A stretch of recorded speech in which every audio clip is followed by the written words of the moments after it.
European Union deploys 56 long-term observers across all 64 districts of country to monitor parliamentary elections. EU Election Observation Mission operates on a strict code of neutrality and non-interference, says Deputy Chief Observer of Mission.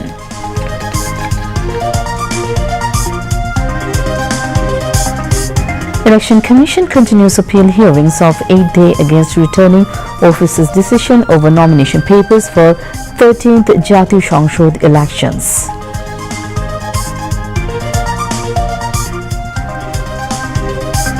Election campaign to begin from January 22. Voters energized to express their opinions after a long time.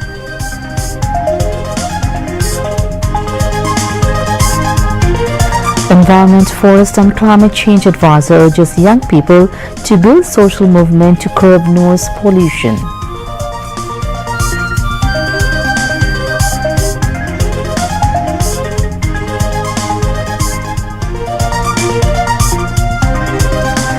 BNP Chairman Tariq Rahman exchanges views with family members of victims of enforced disappearances, killings and torture. BNP always stands with sufferers.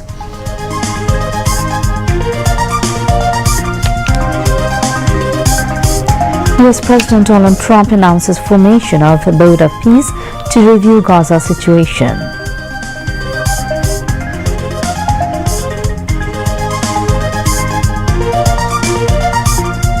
Zimbabwe, a revised target of 165 runs in 29 overs set for Bangladesh to win against India in rain-interrupted match of Under-19 Cricket World Cup.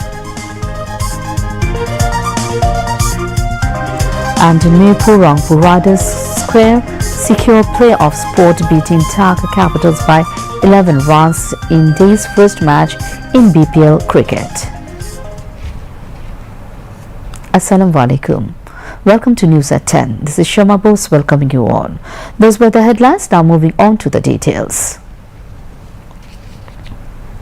European Union Election Observation Mission EUEOM today deployed 56 long-term observers across all 64 districts of Bangladesh to monitor the parliamentary elections scheduled for February 12. The long-term observers will closely monitor key aspects of the election at the regional level and support the analysis of the core expert team based in Dhaka. A delegation of members of the European Parliament will also join the mission later on. At full strength, the EUEOM will comprise 200 observers from all 27 EU member states, Canada, Norway and Switzerland. While briefing at a city hotel, Deputy Chief Observer Inthalais told reporters that it is crucial to examine the entire electoral process in its full context.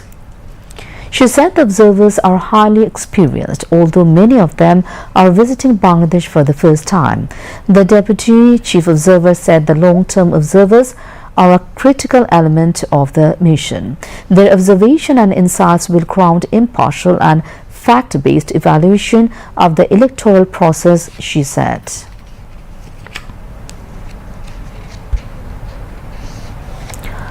Election Commission today continued the appeal hearings of 8th day against returning officers' decisions over nomination papers for 13th Jatiya Sangshad elections. The hearing began at 10 a.m. at the auditorium of Nirbachan Bhavan at Agargarh in the capital. The full commission, chaired by Chief Election Commissioner AMM Nasiruddin, conducted the hearings. The appeal hearings will continue till January 18th.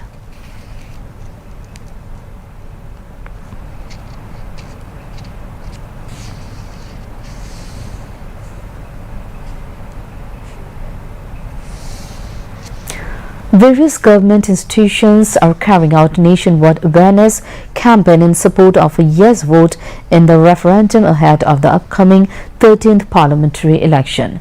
As part of this initiative, the Ministry of Women and Children Affairs organized an awareness program today at the Osmani Memorial Auditorium in the capital. Women and Children Affairs Advisor Sharmin S. Murshid was present at the function as the chief guest. Government and non-government women officials along with Jila fighters also took part in the event. In her speech, advisor Sharmin S. Murshid said the government has formed quick response team to reduce violence against women and children. She called for cooperation from people at all levels to prevent violence against women and children. The program placed special emphasis on increasing women's political participation, highlighting the importance of the referendum and encouraging women to exercise their voting rights. At the same time, various government measures and legal protections aimed at preventing violence against women and children were discussed. Organizers said that ensuring women's active participation in the referendum would further strengthen the democratic process. They added that such initiatives play a positive role not only in raising awareness among women but also in promoting social security and the establishment of rights. Professor Ali Ria, Special Assistant to the Chief Advisor, has said that there is no constitutional, legal or ethical obstacle to campaigning for the referendum. He said that raising ethical questions about campaigning in favor of it is irrelevant because of this government is not a caretaker government, and the basis of this vote, the July Charter, has been built on the blood of the people. He made these remarks today at a Dhaka Division consultation meeting on public awareness activities related to the referendum in Dhaka. The meeting was presided over by Dhaka Divisional Commissioner Sharafuddin Ahmed, and Special Assistant to the Chief Advisor Munir Haider also spoke at the event. He said that the interim government spoke about reforms from the very beginning of assuming office and that political parties reach a consensus on that issue.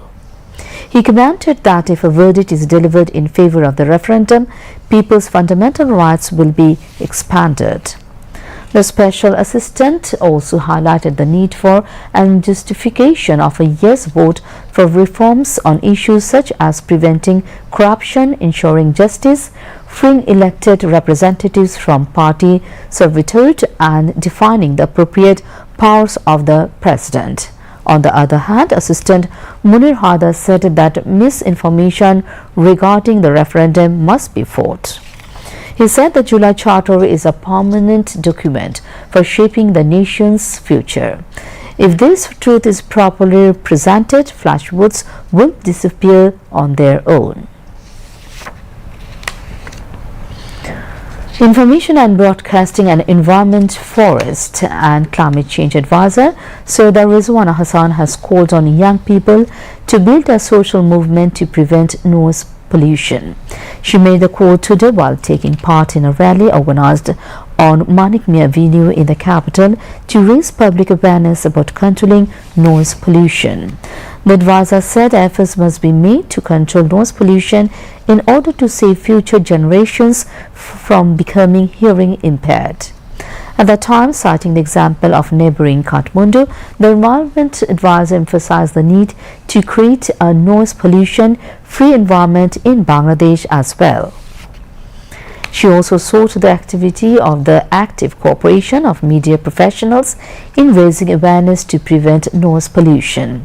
Under an integrated and partnership-based project to control noise pollution, the Department of Environment and the Dhaka Metropolitan Police organized a motor rally against horns.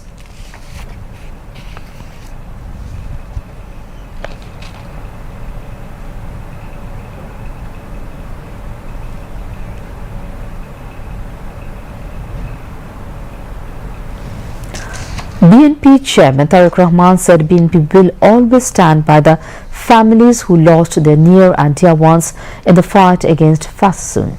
He made the remarks while exchanging views with family members of the victims of enforced disappearances, killings and torture perpetrated by Awami fascism during the past democratic movement at the Bangladesh-China Friendship Conference Center in the capital today. Amra BNP Poribar and Mayer Dag jointly organized the event. Tariq Rahman said BNP leaders and activists have never assumed covert or dormant identities in the name of strategy.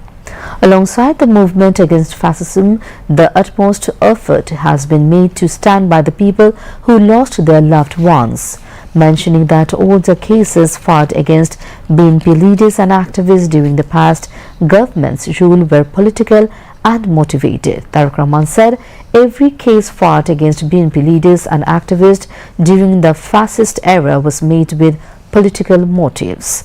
There are no words to console those who suffered various forms of torture and repression in the past.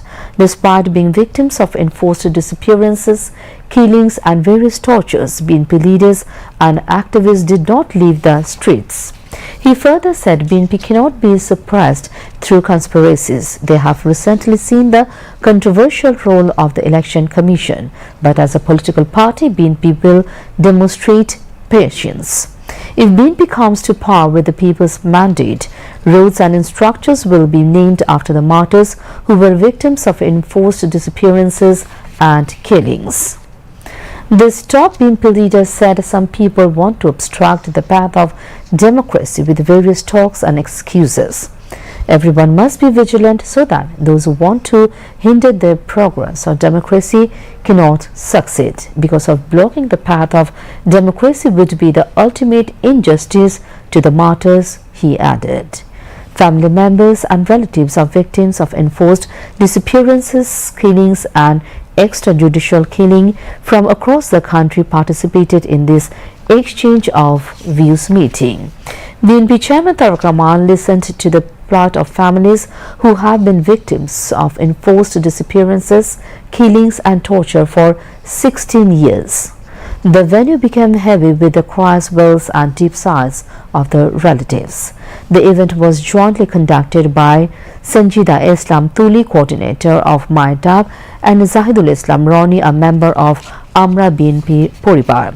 BNP Standing Committee member Salahuddin Ahmed, Senior Joint Secretary General Ruhul Kabir Rizvi, Tasina Rushdi Luna, wife of missing BNP leader Ilyas Ali, Humam Qadir Chaudhry, convener of Amra BNP Poribar, Atikur Rahman Ruman, and members of martyrs' families also spoke at the meeting. British High Commissioner to Bangladesh, Sawak Hook, met BNP Chairman Tareq Rahman at his latest office in the capital today. The meeting took place at the Bangladesh Nationalist Party BNP Chairman's political office in capital's Gulshan area. During the meeting, BNP Secretary General Mirza Fakhrul Islam Alamgir, its Standing Committee member Amir Khosrow Mahmood Chowdhury, and Joint Secretary General International Affairs and BNP Chairman's Foreign Affairs Advisory Council member Humayun Kabir were present. Earlier, the ambassador of Nepal to Bangladesh, Ghanshyam Bhandari, paid a courtesy call on BNP Chairman Tareq Rahman. The ambassador of Bhutan to Bangladesh, Dosho Korma Hamu Dorji, also met BNP Chairman Tareq Rahman today. The meeting took place at the BNP Chairman's office in the city's Gulshan area. BNP Secretary General Mirza Fakhrul Islam Alamgir and its Joint Secretary General International Affairs and BNP Chairman's Foreign Affairs Advisory Council member Humayun Kabir were present during the meeting. National Citizen Party NCP Central Election Coordination Committee Chairman Asif Mahmood Shoji Bhuiya today alleged that the Election Commission is giving special privileges to major political parties. Asif made the allegation at a press briefing held at the NCP Central Office, where he reviewed the latest updates on election appeals and the overall situation relating to the upcoming general election. Members of the NCP Election Coordination Committee were present at the briefing. The NCP leader said the party is ready to extend all possible cooperation to ensure that the upcoming polls are held in a free and fair manner. Asif Mahmood Shoji Bhuiya said no foreign national would be allowed to compete in upcoming national elections. An election commission accommodates any foreign national under pretext of inexplanation or out of its jurisdiction. We will fight both legal battles and also via street rallies. Now moving to international news.